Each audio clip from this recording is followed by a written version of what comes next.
اعوذ باللہ من الشیطان اللعین الرجیم بسم اللہ الرحمن الرحیم الحمدللہ الذی ہدانا للتمسک بالثقلین وجعل لنا القرآن قرۃ عین رب المشرقین والمغربین والصلاة والسلام علی مولانا و مولا الثقلین صاحب قاب قوسین جد الحسن والحسین ابی القاسم محمد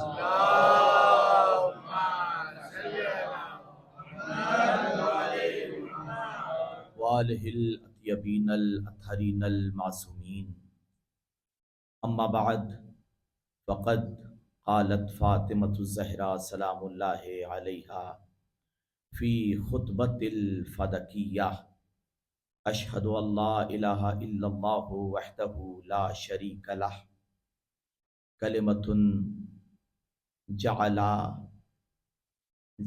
اللہ الاخلاص صلوات پر محمد وآل محمد اللہم صلی علی محمد وآل محمد۔ سامعین محترم، کل تک کی گفتگو کا خلاصہ کہ شہزادی نے دربار میں آنے کے بعد جو خطبہ شروع کیا وہ حمد و ثناء الہی سے تھا، اللہ کی نعمتوں کا تذکرہ، اور اس کے بعد آگے بڑھ کے جو آج کا جملہ میں نے آپ کے سامنے پیش کیا، دربار میں ارشاد فرما رہی ہیں کہ اشہد ان لا الہ الا اللہ وحدہ لا شریک لہ، کہ میں گواہی دیتی ہوں کہ بے شک اللہ کے علاوہ کوئی اور معبود نہیں ہے، اور یہ ایک ایسا کلمہ ہے، یعنی یہ کلمہ شہادت کہ جسے پروردگار عالم نے روح اخلاص بنایا ہے، اخلاص کی روح قرار دیا ہے۔ توحید کیا ہے؟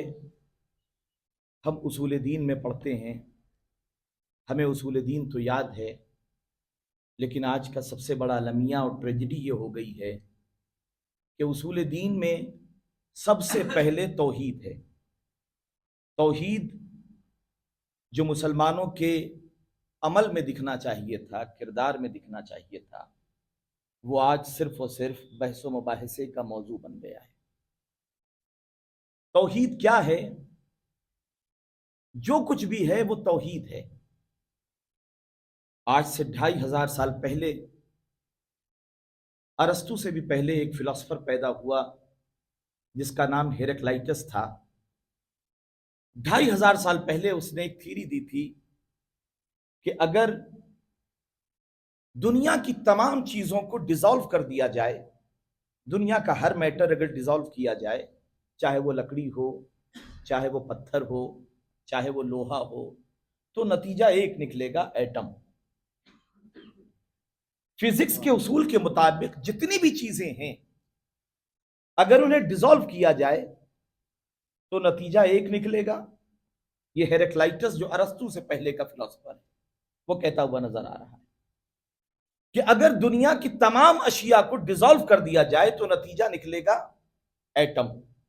بالکل اسی طریقے سے سمجھ لیجئے، اسلامی عبادات کو اگر ڈیزالو کیا جائے، چاہے وہ نمازیں ہوں، وہ روزہ ہو، وہ حج ہو، وہ زکوٰۃ ہو، وہ خمس ہو، وہ جہاد ہو، جتنی بھی عبادتیں ہیں جب انہیں ڈیزالو کیا جائے گا تو نتیجہ نکلے گا توحید۔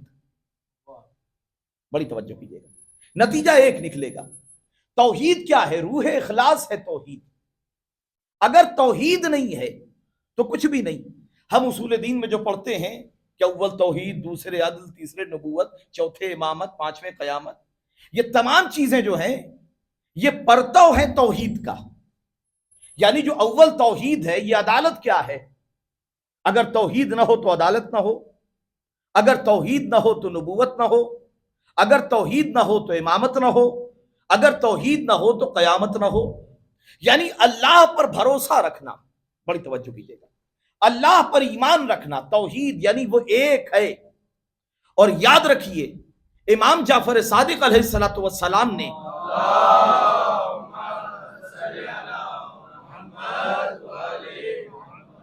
ابو شاکر دیسانی سے ایک عجیب جملہ کہا تھا، ایک عجیب جملہ کہا تھا۔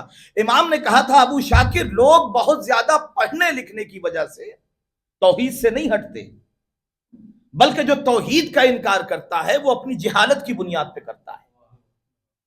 یعنی علم آپ کو توحید کی طرف لے جاتا ہے، آپ کو اللہ کی طرف لے جاتا ہے، اور اللہ کی طرف جانے کے لیے آپ کو نہ مسجدوں میں آنے کی ضرورت ہے، نہ امام بارگاہوں میں جانے کی ضرورت ہے، نہ کلیساؤں میں جانے کی ضرورت ہے، نہ چرچوں میں جانے کی ضرورت ہے، نہ سینگوگ میں جانے کی ضرورت ہے، نہ مندروں میں جانے کی ضرورت ہے۔ اپنے اندر جھانک کے دیکھ لیجیے،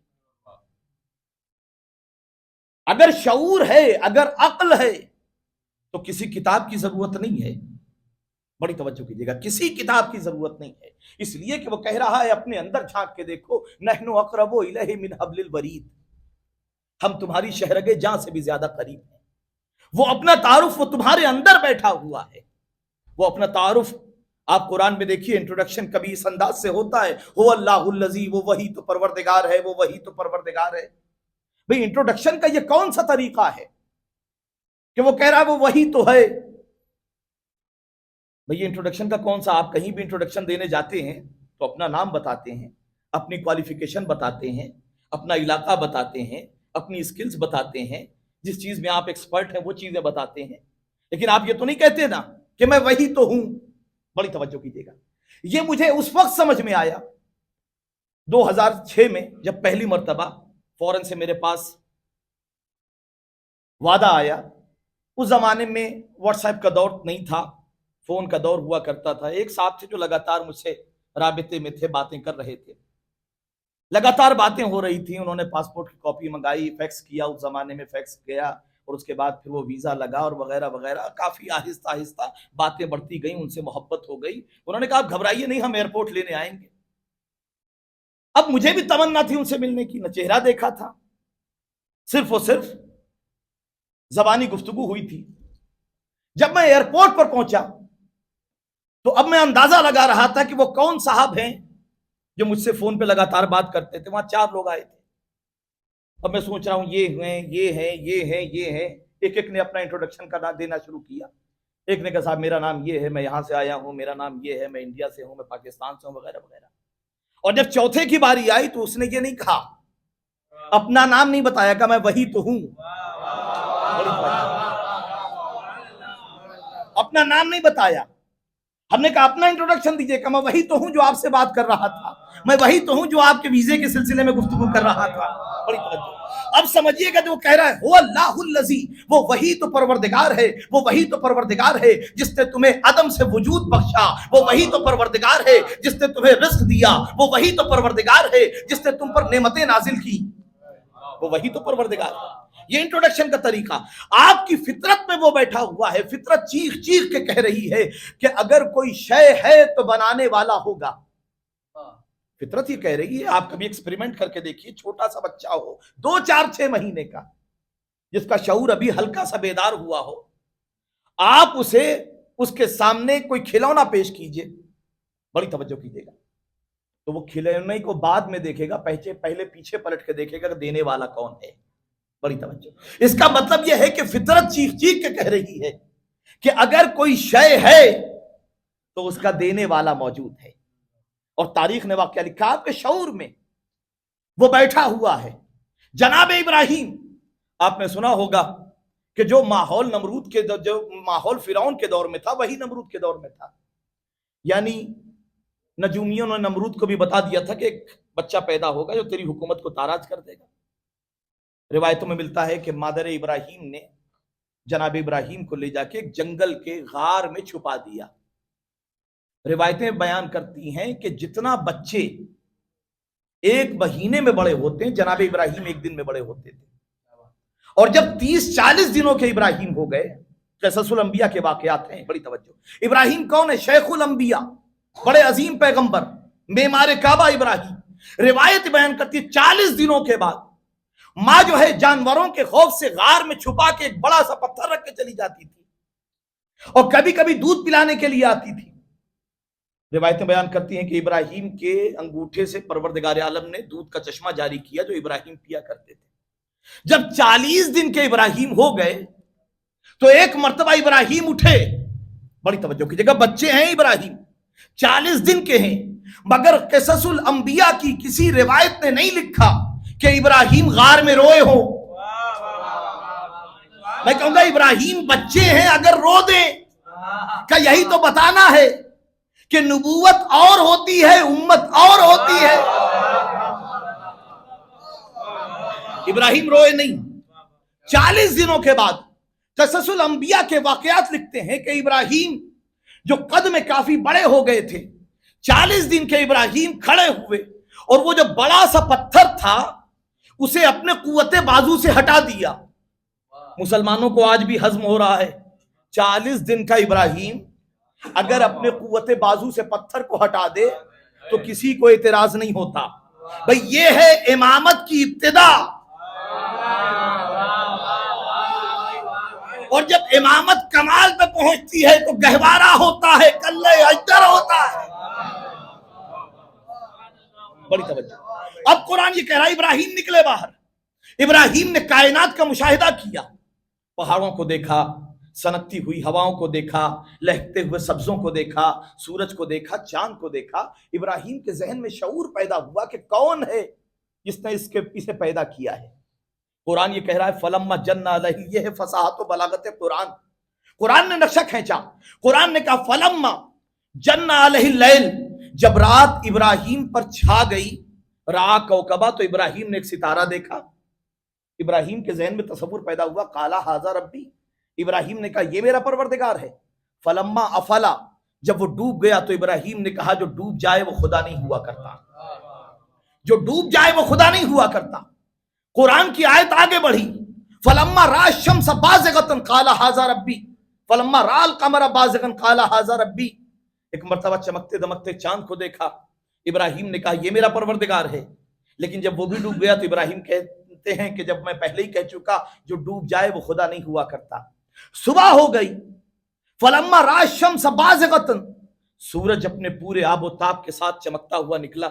ابراہیم نے دیکھا کہ یہ میرا پروردگار ہے، یہ تو بڑا بھی ہے. لیکن جب وہ بھی ڈوب گیا تو کہا اے قوم میں عقیدہ شرک سے بری ہوں. بڑی توجہ کیجیے گا. تو ابراہیم نے ایک اصول دیا. ابراہیم نے کہا جو ڈوب جائے وہ خدا نہیں ہوا کرتا. تو ابراہیم نے ستارے کو دیکھا، اپنے خدا کو پہچانا. چاند کو دیکھا، اپنے خدا کو پہچانا. سورج کو دیکھا، اپنے خدا کو پہچانا. یہ ابراہیم کی نبوت ہے. یعنی سورج کے ذریعے اپنے خدا کے وجود پر دلیل قائم کی، ستارے کے ذریعے اپنے خدا کے وجود پر دلیل قائم کی، چاند کے ذریعے اپنے خدا کے وجود پر دلیل قائم کی. یہ ابراہیم کی نبوت تھی. مگر نبوت جب سرکار ختمی مرتبت تک پہنچی تو رسول نے کہا میں چاند کے ذریعے اپنے خدا کے وجود پر دلیل نہیں قائم کروں گا، میں سورج کے ذریعے اپنے خدا کے وجود پر دلیل نہیں قائم کروں گا، میں ستارے کے ذریعے اپنے خدا کے وجود پر دلیل نہیں قائم کروں گا، بلکہ چاند کے 2 ٹکڑے کروں گا، ستارے کو در پہ بلاؤں گا، سورج کو پلٹاؤں گا.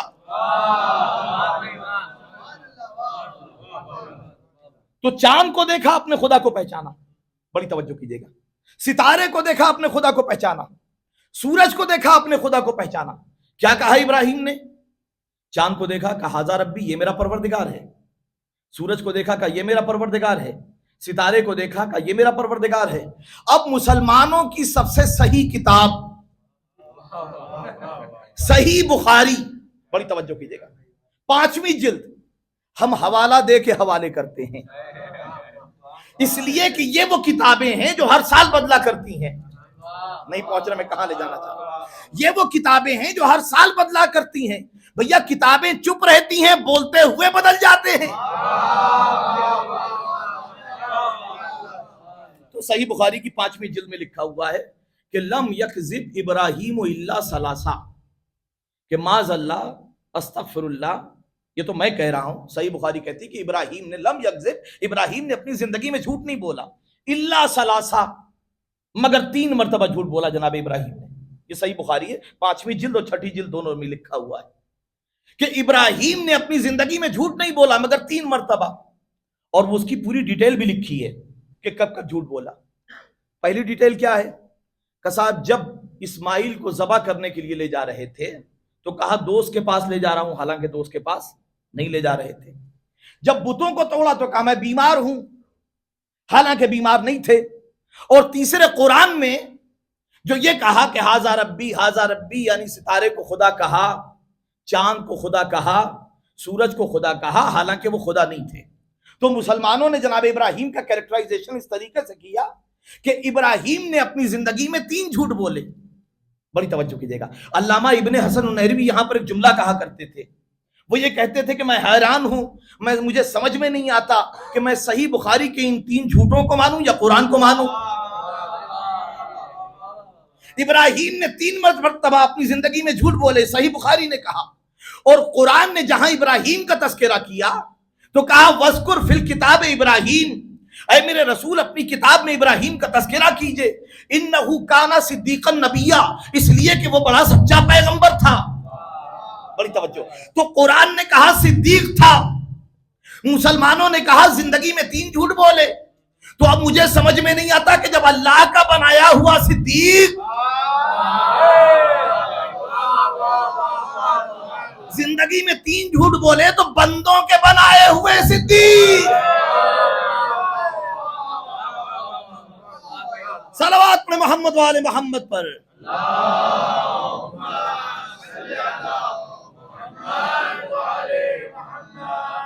اللہ کا بنایا ہوا صدیق، مسئلہ کیا ہے؟ دیکھیں قرآن کے ساتھ ایک بہت بڑی مشکل ہے۔ قرآن کے ساتھ مشکل یہ ہے کہ قرآن میں الفاظ ہیں، لہجہ نہیں ہے۔ بہت سی چیزیں لہجے کے ذریعے سمجھ میں آتی ہیں، الفاظ وہی ہوتے ہیں، لہجہ بدلتا ہے، ایکسنٹ بدلتا ہے، انداز بدلتا ہے، جس کی وجہ سے باتیں سمجھ میں آتی ہیں۔ میں یہ کہوں کہ یہ کولویزی کی مسجد ہے، یہ ہے اطلاع، یہ ہے انفارمیشن، یہ ہے خبر، یہ کولویزی کی مسجد ہے۔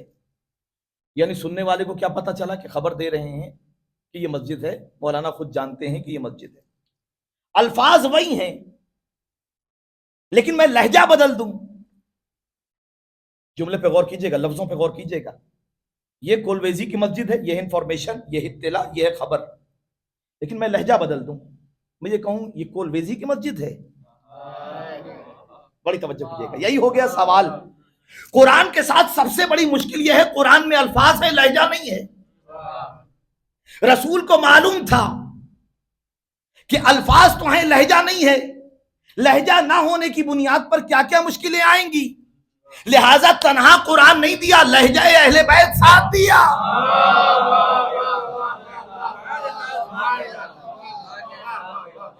تنہا قرآن نہیں دیا، لہجہ اہل بیت ساتھ دیا۔ اب لہجے کو خود معین کر لیجئے، ابراہیم نے یہ نہیں کہا تھا ستارے کو دیکھ کے کہ یہ میرا پروردگار ہے، یہ کہا تھا یہ میرا پروردگار ہے۔ چاند کو دیکھا کہا یہ میرا پروردگار ہے، سورج کو دیکھا کہا یہ میرا پروردگار ہے۔ بڑی توجہ۔ تو یاد رکھیے جب تک اہل بیت کا در نہیں ہوگا نہ توحید سمجھ میں آئے گی۔ کل میں نے جملہ کہا تھا کہ یہ مسلمان ہے جس نے در اہل بیت سے ہٹ کے توحید لی تو اپنے خدا کو کبھی گدھے پہ بٹھایا، کبھی منبر پہ بٹھایا، اور آج ہی کی صحیح بخاری اٹھا کے دیکھیے گا، قرآن میں ایک آیت ہے کہ جب پروردگار عالم قیامت کے دن پوچھے گا کہ یہ بتاؤ حلم طلاتے حلم مزید، جہنم سے اس نے وعدہ کیا تھا کہ ہم جہنم کو بھریں گے، جہنم کو بھریں گے، جہنم کو بھریں گے۔ قیامت کے دن پروردگار گنہگاروں سے جہنم کو بھرتا جائے گا، جہنم کو بھرتا جائے گا اور سوال کرتا جائے گا حلم طلاتے، کیا تو بھر گئی، کیا تو بھر گئی، کیا تو بھر گئی؟ تو جہنم جواب دیتی جائے گی حلم مزید، کچھ اور ہے، کچھ اور ہے، کچھ اور ہے۔ بڑی توجہ کیجیے گا، جہنم کہتا جائے گا کچھ اور ہے، کچھ اور ہے۔ ارے خدا سمجھے ان راویوں سے، انہوں نے جہنم کو بھی اپنا پیٹ سمجھ رکھا ہے۔ تو جہنم کیا کہے گا؟ حل میں مزید کچھ اور ہے، کچھ اور ہے۔ آج کی صحیح بخاری یہ کہتی ہے کہ جیسے جیسے پروردگار گنہگاروں کو ڈالے گا اور پوچھتا جائے گا حلم طلاتے، کیا تو بھر گئی، حلم طلاتے کیا تو بھر گئی، جہنم کہتا جائے گا حل میں مزید، حل میں مزید کچھ اور ہے۔ بس اللہ تعالی جل شانہ، بڑی توجہ کیجیے گا، اللہ تعالی جل شانہ اپنا ایک پیر اٹھائیں گے اور جہنم کے اندر، بڑی توجہ کیجیے گا، تو جیسے ہی جہنم کے اندر، جہنم ہاتھ جوڑ کے کہے گا بس بس پروردگار بھر گئے، بھر گئے، اب ضرورت نہیں ہے۔ میں بامبے میں خمسہ پڑھ رہا تھا، وہاں پر کچھ جوان آئے اور کہنے لگے کہ صاحب وہ ابو طالب کو جہنم میں بھیج رہے تھے، آپ کو کل اس کا جواب دینا ہے۔ ہم نے کہا گھبرانے کی ضرورت نہیں ہے، میں نے یہی روایت پڑھی، ہم نے کہا جوانوں ابو طالب کو جہنم بھیجنے والی روایت پہ ناراض نہ ہوا کرو، بڑی توجہ کیجیے گا، اس لیے کہ جو مسلمان اپنے خدا کو جہنم میں بھیج دے، صلوات پڑھے محمد وآل محمد پر،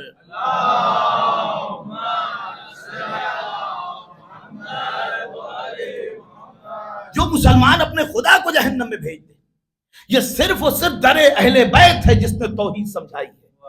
یاد رکھیے اگر علی کے خطبے نہ ہوتے، علی کے بیانات نہ ہوتے، علی کا کلام نہ ہوتا تو خدا سمجھا نہیں جا سکتا تھا۔ اہل بیت فرماتے ہیں بنا عرف اللہ، خدا ہمارے ذریعے سے پہچانا گیا، بنا وحد اللہ، اللہ کی توحید ہمارے ذریعے سے سمجھائی گئی، بنا عبد اللہ، ہمارے ذریعے سے اللہ کی عبادت ہوئی۔ اور اسے پہچانا کیسے جائے؟ مولا کائنات خدائے فصاحت اللہ، خدائے بلاغت، مولا کائنات علی بن ابی طالب علیہ السلام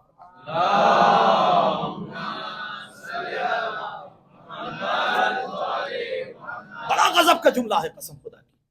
مولا فرماتے ہیں من عرف نفسہ، جو اپنے آپ کو پہچان لے، نہیں پہنچ رہا میں کہاں لے جانا چاہ رہا، من عرف نفسہ، جو خودی کو پہچان لے، جو اپنے آپ کو پہچان لے، فقد عرف ربہ، وہ اپنے آپ کو، جو اپنے آپ کو پہچان لے وہ خود بخود خدا کو پہچان لے گا۔ من عرف نفسہ، انصاف سے بتائیے کہ کیا انسان نے ابھی تک اپنے آپ کو سمجھا ہے؟ دنیا کے بڑے بڑے اسکالرز یہ کہتے ہوئے نظر آتے ہیں کہ انسان نے ابھی تک اپنے دماغ کا 7% استعمال کیا ہے، 7%، بڑی توجہ کیجیے، ابھی 93% بلینک ہے، 7% استعمال کیا، وہ بھی ہم نے، آپ نے نہیں، وہ جو بڑے بڑے فلاسفر گزرے ہیں، وہ بڑے بڑے عالم گزرے ہیں، دانشور گزرے ہیں، انہوں نے 7%۔ امام نے کیا فرمایا؟ من عرف نفسہ، جو اپنے آپ کو پہچان لے وہ اپنے خدا کو پہچانے گا۔ اس کا مطلب یہ ہے کہ خدا کو پہچاننے کا جو پروسیجر ہے، ابھی انسان اپنے آپ کو نہیں پہچان پایا ہے تو خدا کو کیسے پہچانے گا؟ ابھی انسان نے اپنے آپ کو نہیں پہچانا ہے، بس کچھ شخصیتیں تھیں جنہوں نے اسے پہچانا، ورنہ ہماری حیثیت اور بساط نہیں ہے کہ ہم اسے پہچان سکیں، ہماری حیثیت نہیں ہے، کچھ شخصیتیں تھیں جنہوں نے پہچانا۔ مسجد نبوی ہے، 300 سال کا بوڑھا صحابی سلمان مسجد سے باہر نکل رہا ہے، اسلام کی ایک بلند قامت شخصیت مسجد میں داخل ہو رہی ہے، کہ سلمان مسجد میں کون کون ہے؟ سلمان نے کہا فلاں ابن فلاں وہاں بیٹھے ہیں، فلاں ابن فلاں وہاں بیٹھے ہیں، فلاں ابن فلاں وہاں بیٹھے ہیں، ایک ایک کا ایڈریس پن کوڈ کے ساتھ بتایا سلمان نے، اور اس کے بعد کہا کہ صاحب 2 شخصیتیں ایسی جنہیں میں پہچانتا نہیں۔ اچھا کوئی جوان آدمی ہو، نیا آدمی ہو تو سمجھ میں آتا ہے کہ ہو سکتا ہے صاحب مدینے میں نیا نیا آیا ہے، کوئی نئی شخصیت آئی ہو، نہ پہچانتا ہوں۔ بھئی 300 سال کا بوڑھا صحابی اور کہہ رہا ہے 2 شخصیتیں ایسی ہیں جنہیں میں نہیں پہچانتا۔ اب یہ کراس کوشچن کرنے کے لیے اندر گئے، اور جانے کے بعد ایک ایک کو کراس چیک کیا، ہاں یہ فلاں ابن فلاں یہاں بیٹھے ہیں، فلاں ابن فلاں وہاں بیٹھے ہیں، فلاں ابن فلاں بیٹھے ہیں۔ اب جو 2 شخصیتیں دیکھی، ایک محمد ایک علی، بڑی توجہ کیجیے، اب یہ رسول کے پاس آئے، اللہ کے رسول ہم نہ کہتے تھے سلمان کو زیادہ سر نہ چڑھائیے، اب تو یہ آپ کو پہچاننے سے انکار کر رہے ہیں، اب یہ علی کو پہچاننے سے انکار کر رہے ہیں، کہ کیا ہوا؟ کہ میں نے سلمان سے پوچھا کہ سلمان مسجد میں کون کون ہیں، سب کے پتے بتائے، کہ 2 شخصیتیں ہیں جنہیں میں نہیں پہچانتا۔ تو اللہ کے رسول، سلمان کا دماغ اتنا خراب ہو گیا ہے کہ وہ آپ کو پہچاننے سے انکار کر رہے ہیں، وہ علی کو پہچاننے سے انکار کر رہے ہیں۔ رسول مسکرائے کا بلاؤ سلمان کو، بڑی توجہ کیجیے گا، سلمان حاضر ہوئے، اللہ کے رسول کہ تم نے ان سے کیا کہا؟ تم مجھے نہیں پہچانتے، تم علی کو نہیں پہچانتے۔ سلمان نے مسکرا کے کہا اللہ کے رسول جسے انبیاء نہ پہچان سکے ہو،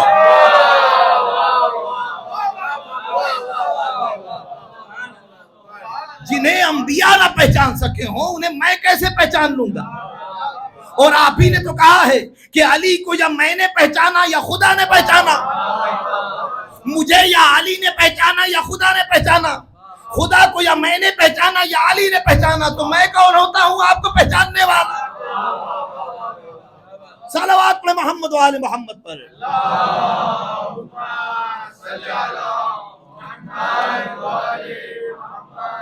تو مولا فرماتے ہیں کہ من عرف نفسہ، جو اپنے آپ کو پہچان لے، فقد عرف ربہ، انسان اپنے آپ کو نہیں پہچان سکا ہے، آپ تصور نہیں کر سکتے۔ مولا دوسری جگہ ارشاد فرماتے ہیں کبھی اپنے اندر جھانک کے دیکھیے کتنی بڑی کائنات تمہارے اندر چھپی ہوئی ہے۔ مولا دوسری جگہ ارشاد فرماتے ہیں اتزعم انک جرم صغیر، تم کیا سمجھتے ہو کہ تم ایک معمولی سا کیڑا ہو؟ حقیقت میں کل میں نے گیلیکسیز کا تذکرہ کیا تھا، اسی گلوب کے حساب سے یہ جتنی بڑی گیلیکسیز اور کائنات اور کہکشائیں ہیں، سائنسداں یہ کہتے ہیں کہ آپ سمندروں کے کسی ساحل پہ چلے جائیے، ایک ذرے کے برابر ہمارے اس گلوب کی حیثیت ہے، اس ارتھ کی حیثیت۔ آپ کسی بھی بیچ سے ایک ذرہ اٹھائیے، آپ کی نہیں، اس پوری زمین کی کرۂ ارض کی حیثیت ایک ذرے کے برابر ہے۔ بڑی توجہ کیجیے گا، ایک اندازہ ہے، یہ حیثیت ہے۔ تو اب ذرا تصور کیجئے کہ آپ کی اپنی حیثیت کیا ہے، آپ کی اوقات کیا ہے، آپ کی بساط کیا ہے۔ لیکن مولا فرما رہے ہیں اتزعم انک جرم صغیر، تم کیا سمجھتے ہو کہ تم ایک معمولی سا کیڑا ہو؟ وفیک انطوی عالم الاکبر، تمہارے اندر ایک بگیسٹ یونیورس ہڈن ہے، ایک بہت بڑی کائنات چھپی ہے۔ چند سال پہلے کی بات ہے، ڈسکوری چینل پر ایک پروگرام آ رہا تھا، the biggest universe in the human body, انسان کے جسم میں بہت بڑی کائنات۔ مجھے علی کا جملہ یاد آیا، وفیک انطوی عالم الاکبر، تمہارے اندر ایک پوری کائنات چھپی ہوئی ہے، آپ اندازہ نہیں لگا سکتے۔ ساؤتھ افریقہ کا پہلا ڈاکٹر جس نے ہارٹ ٹرانسپلانٹ کا آپریشن کیا، کرسچین برنارڈ، اٹھائیے انٹرنیٹ آپ دیکھیے، کرسچین برنارڈ جس نے سب سے پہلے ہارٹ ٹرانسپلانٹیشن کیا، ساؤتھ افریقہ کا ڈاکٹر، شاید 1962 کی بات ہے۔ آپ تصور کیجئے، کیا یہ آسان ہے کہ ایک دھڑکتا ہوا دل کسی کے سینے سے نکال کے دوسرے کے سینے میں رکھ دینا اور وہ کام کرنے لگے، وہ جی جائے انسان؟ کتنا بڑا کام تھا۔ جب یہ ٹرانسپلانٹیشن کامیاب ہوا تو پورے ورلڈ کا میڈیا اس کے پیچھے لگ گیا اس کا انٹرویو دینے کے لیے، لیکن اس کے شاگرد بتاتے ہیں کہ وہ خاموش ہو گیا، وہ چھپا چھپا پھرتا تھا، منہ چھپائے پھرتا تھا۔ کہ شاگردوں نے کہا کہ دنیا فضیلتوں کا صحرا سر پہ سجانے کے لیے پریشان ہوتی ہے، اور آپ نے اتنا بڑا کام کیا ہے، ہیومن ہسٹری میں پہلا کام آپ کا ہے اتنا بڑا، اور آپ اس کا صحرا اپنے سر نہیں سجانا چاہتے۔ تو اس نے ایک عجیب جملہ کہا، بڑی توجہ کیجیے گا، اس نے کہا تم کیا سمجھتے ہو کہ یہ میں نے کیا ہے؟ کہ نہیں، پھر آپ نے نہیں کیا تو کس نے کیا؟ کہ یہ محض ایک اتفاق تھا۔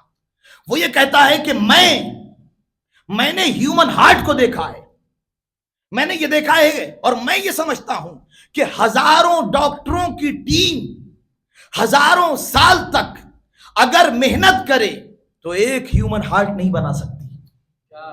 بڑی توجہ کیجیے، یہ کہتا ہے کہ میں نے جو ہیومن ہارٹ کو دیکھا ہے نا، اس میں جو باریک باریک شریانے ہیں، باریک باریک نسیں ہیں، اگر انہیں سیدھا کر دیا جائے تو 35 کلومیٹر کا فاصلہ طے ہو جائے گا۔ آپ سوچیے، جن میں بلڈ دوڑتا ہے۔ وہ کہتا ہے کہ جب میں نے ہیومن ہارٹ کو دیکھا تو میں مبہوت ہو گیا، مسحور ہو گیا۔ اب میں سوچتا ہوں وہ کتنا بڑا ہوگا جس نے اس دل کو بنایا ہے۔ صلوات پڑھ محمد و آل محمد پر۔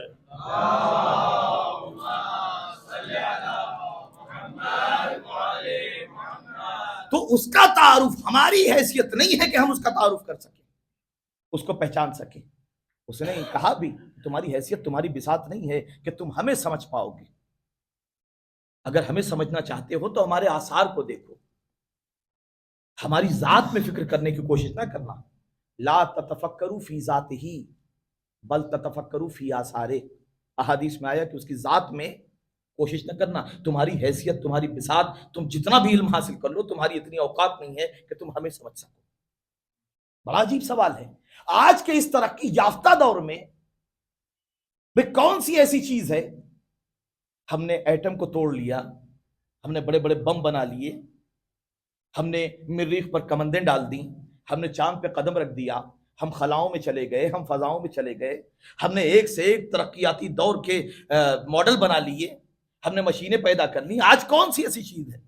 میں تانزانیہ میں ایک لیکچر دے رہا تھا, 12 سال کا بچہ کھڑا ہوا اور کھڑا ہونے کے بعد کہنے لگا کہ آج کے زمانے میں مولانا کون سی ایسی چیز ہے جو سمجھ میں نہیں آ سکتی, اور آپ کہتے ہیں کہ توحید خدا کنہ معرفت الہی تک نہیں پہنچا جا سکتا, یعنی انیٹ جینیسس آف گاڈ تک نہیں پہنچا جا سکتا.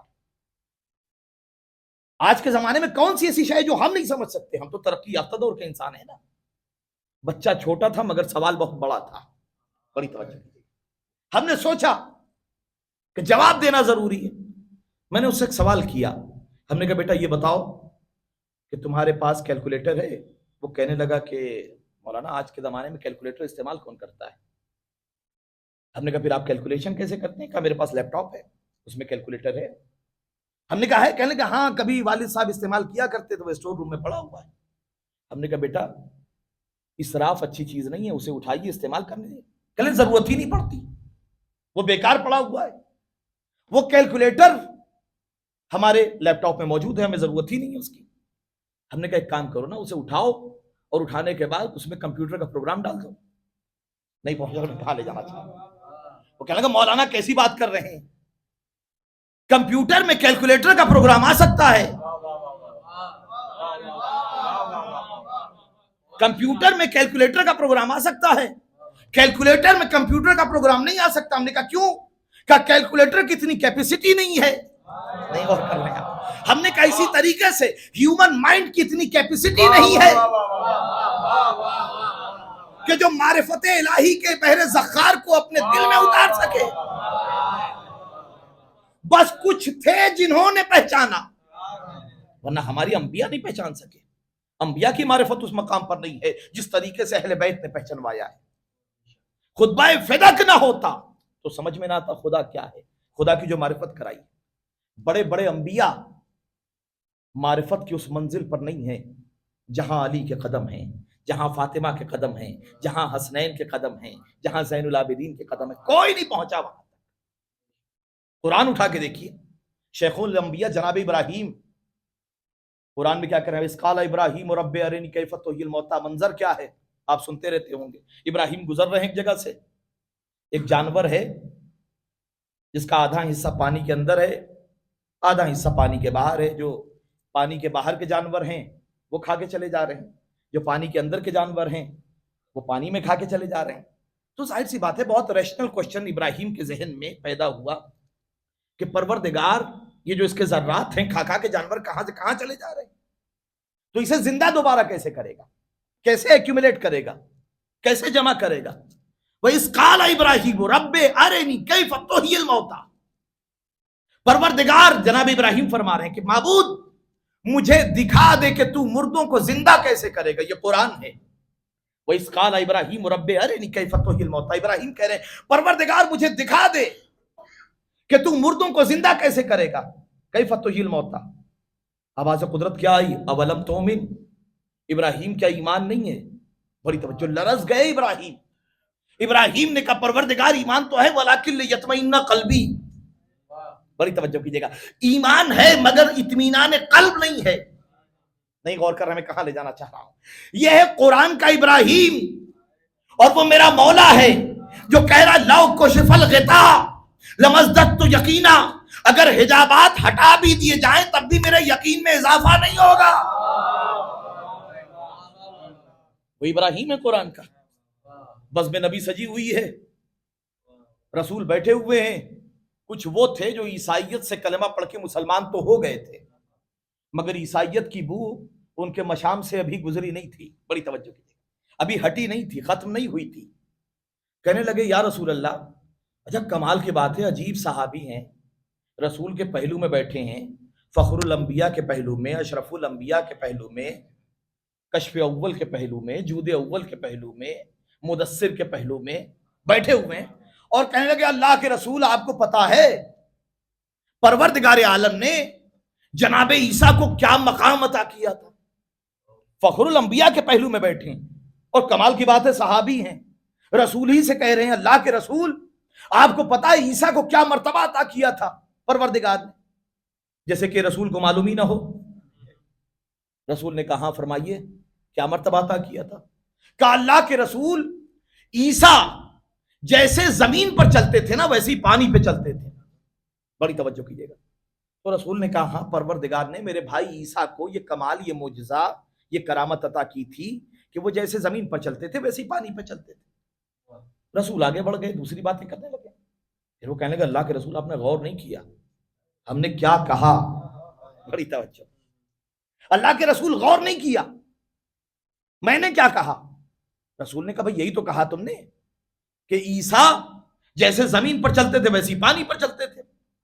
اور میں نے بھی کہا کہ بھائی پروردگار عالم نے میرے بھائی عیسیٰ کو یہ کمال، یہ معجزہ عطا کیا تھا کہ جیسے وہ زمین پر چلتے تھے پانی پر چلتے تھے.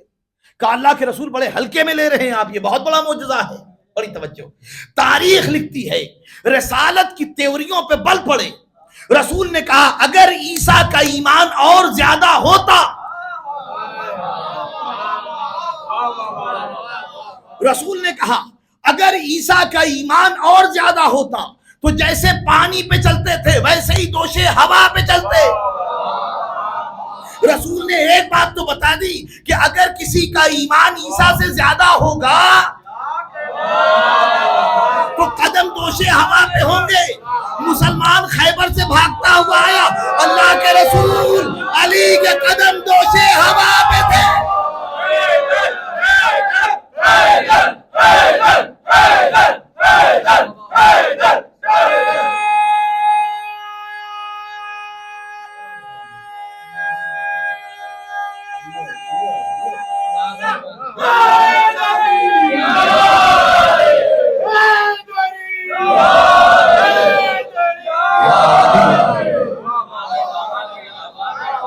خیبر سے دوڑتا ہوا مسلمان آیا، آ کے کہہ رہا اللہ کے رسول عجیب معجزہ دیکھا، آج علی کے قدم دوشے ہوا پہ تھے. کسی نبی سے مقابلہ نہیں ہو سکتا. جناب سلیمان کا تذکرہ آپ نے سنا ہے نا. دعا کی تھی کہ پروردگار ایک ایسی حکومت عطا کر دے کہ جو میرے بعد کسی کو عطا نہ ہو. پروردگار نے عطا کر دی جناب سلیمان کو. جنوں پہ حکومت ہے، چرندوں پہ حکومت، پرندوں پہ حکومت، حشرات الارض پہ حکومت. اور روایتیں یہ بیان کرتی ہیں کہ جناب سلیمان بساط سلیمانی پر بیٹھ کے گھنٹوں کا سفر منٹوں میں، منٹوں کا سفر سیکنڈوں میں طے کر لیا کرتے تھے. یہ کمال جناب سلیمان کو. اٹھائیے سورہ نمل، پروردگار ارشاد فرما رہا. اور جب چلتے تھے عجیب جاہو جلال کے ساتھ، عجیب تجھ کو احتشام کے ساتھ سلیمان چلتے تھے. پرندوں کا ایک جھنڈ جناب سلیمان کے سر پہ سایہ فگن ہوتا تھا. بڑی توجہ. ہزاروں میل کی رفتار سے جناب سلیمان جا رہے ہیں. واقعہ آپ نے سماعت کیا ہوگا. ایک مرتبہ وادی نمل سے گزرے جناب سلیمان، جہاں بہت سی چونٹیاں تھیں. ان کا جو سردار تھا وہ کہنے لگا جلدی جلدی اندر جاؤ، اس لیے کہ سلیمان کا لشکر آ رہا ہے. بھائی سلیمان بلندی پر تھے مگر لشکر نیچے نیچے جا رہا تھا. کہ لشکر جو آ رہا ہے کہیں تمہیں کچل نہ دے. ہوا نے یہ بات جناب سلیمان کے کانوں تک پہنچا دی. سلیمان نیچے اترے. بڑی توجہ کیجیے گا. سلیمان نیچے اترے. لاکھوں کروڑوں چوٹیوں کے درمیان جناب سلیمان نے سردار کو اٹھایا. نہیں پہنچ رہا میں کہاں لے جانا چاہتا ہوں. اس کا مطلب نبی کی سنت ہے. بھی ہزاروں لاکھوں چوٹیاں تھیں. سلیمان نے کسی کو نہیں اٹھایا. اب سمجھیے گا نبی جب بھی امتیوں میں اٹھاتا ہے سردار کو اٹھاتا ہے.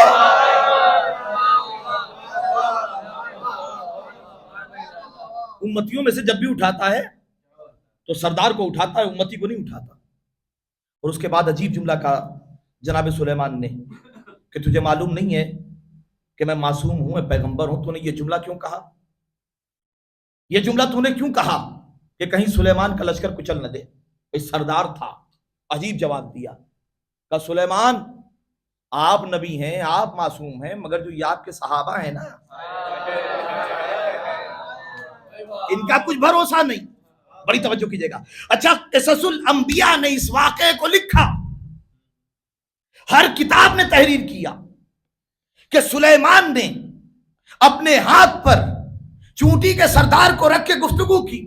بھئی کمال کی بات ہے، عجیب بازیگری ہے. مسلمان دیکھنے پہ آئے تو سلیمان کے ہاتھ میں چونٹی نظر آ جائے، غدیر میں محمد کے ہاتھ میں علی نظر نہ آئے۔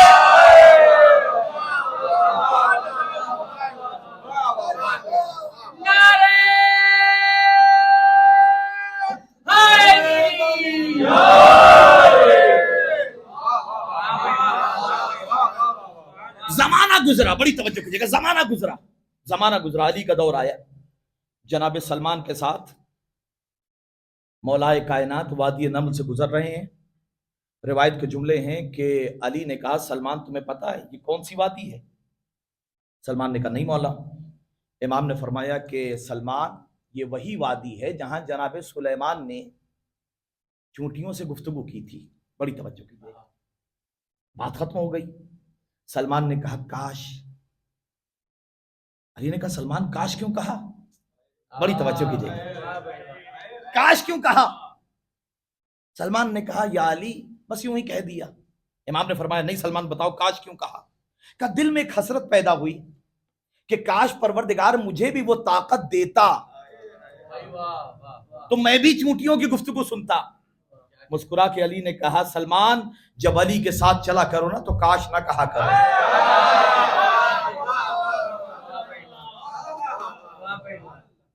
جب علی کے ساتھ چلا کرو تو کاش نہ کہا کرو۔ روایت کے جملے ہیں علی نے چہرے پہ ہاتھ پھیرا، کہا سلمان جاؤ چونٹیوں کی گفتگو سنو۔ اب جو سلمان پہنچے نا تو کیا دیکھا؟ سردار کہہ رہا ہے جلدی جلدی باہر نکلو، ارے جلدی جلدی باہر نکلو، علی آ رہے ہیں، امیر المومنین آ رہے ہیں، فاتح خیبر آ رہے ہیں، شافع محشر آ رہے ہیں، باب عیقا آ رہے ہیں، باب زو آ رہے ہیں، باب فلک آ رہے ہیں، باب زمین آ رہے ہیں، اوج بام دل نوازی آ رہے ہیں، شمس الضحیٰ آ رہا ہے، بدر الدجا آ رہا ہے۔ سلمان نے ہاتھوں پہ اٹھایا کہ مسئلہ سمجھ میں نہیں آیا، کل جب سلیمان آ رہے تھے تو تم کہہ رہے تھے جلدی جلدی اندر جاؤ، آج علی آ رہے ہیں تو کہہ رہے باہر نکلو۔ بڑی توجہ، سردار نے کہا سلمان اتنا سمجھ میں نہیں آتا، ارے سلیمان کا چہرہ دیکھنا عبادت نہیں تھا، علی کا چہرہ دیکھنا۔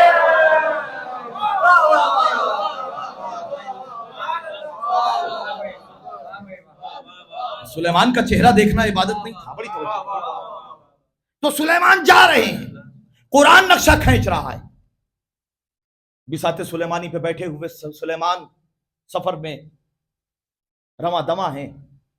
قرآن یہ کہہ رہا ہے کہ پرندے اپنا جھرمٹ بنا کے سایہ کیے ہوئے ہیں جناب سلیمان کے سر پر۔ قرآن کہہ رہا ہے وَتَفَقَّدَ الطَّيْرُ، ایک پرندہ غائب ہو گیا۔ ہوا کیا؟ جب وہ پرندہ غائب ہوا تو سورج کی ایک کرن سلیمان کے چہرے پہ پڑی۔ سلیمان نے سر اٹھا کے دیکھا، کہا ما لیا لا ارى الہدہد، کیا ہو گیا؟ یہ قرآن ہے، ما لیا لا ارى الہدہد، کیا ہو گیا ہے؟ ہدہد نظر نہیں آ رہا ہے۔ ام کانا من الغائبین، کہیں وہ چھوڑ کے بھاگ تو نہیں گیا ہے؟ بڑی توجہ کیجیے گا، ام کانا من الغائبین، کیا وہ بھاگ تو نہیں گیا ہے؟ جلال آ گیا ما بدلو سلیمان کو۔ سلیمان کہتے ہیں لَأُعَذِّبَنَّهُ عَذَابًا شَدِيدًا أَوْ لَأَذْبَحَنَّهُ، جناب سلیمان کہتے ہیں لَأُعَذِّبَنَّهُ عَذَابًا شَدِيدًا، میں اسے عذاب شدید میں مبتلا کروں گا یا تو ذبح کر دوں گا۔ سلیمان کون ہے؟ نبی ہیں، اللہ کے پیغمبر ہیں۔ ایک پرندہ غائب ہوا، سلیمان کو اتنا جلال آ گیا کہ سلیمان نے فتویٰ دے دیا لَأَذْبَحَنَّهُ، میں اسے قتل کر دوں گا، میں اسے مار دوں گا۔ بڑی توجہ کیجیے گا بھائی، سلیمان کا فتویٰ، اگر ایک معمولی سا پرندہ نبی کو بیچ میدان میں چھوڑ کے چلا جائے تو اللہ کا پیغمبر کہہ رہا ہے لَأُعَذِّبَنَّهُ عَذَابًا شَدِيدًا، میں اسے عذاب شدید میں مبتلا کروں گا یا تو ذبح کر دوں گا۔ تو اگر معمولی سا پرندہ سلیمان جیسے پیغمبر کو میدان سے چھوڑ کے چلا جائے تو قرآن کا فتویٰ ہے ذبح کیا جائے گا، قتل کیا جائے گا۔ تو جو محمد جیسے پیغمبر کو، تھوڑی دیر گزری، ہدہد آ گیا، بڑا روشن ضمیر پرندہ تھا۔ پرندوں نے کہا کہ پتہ ہے، معلوم ہے،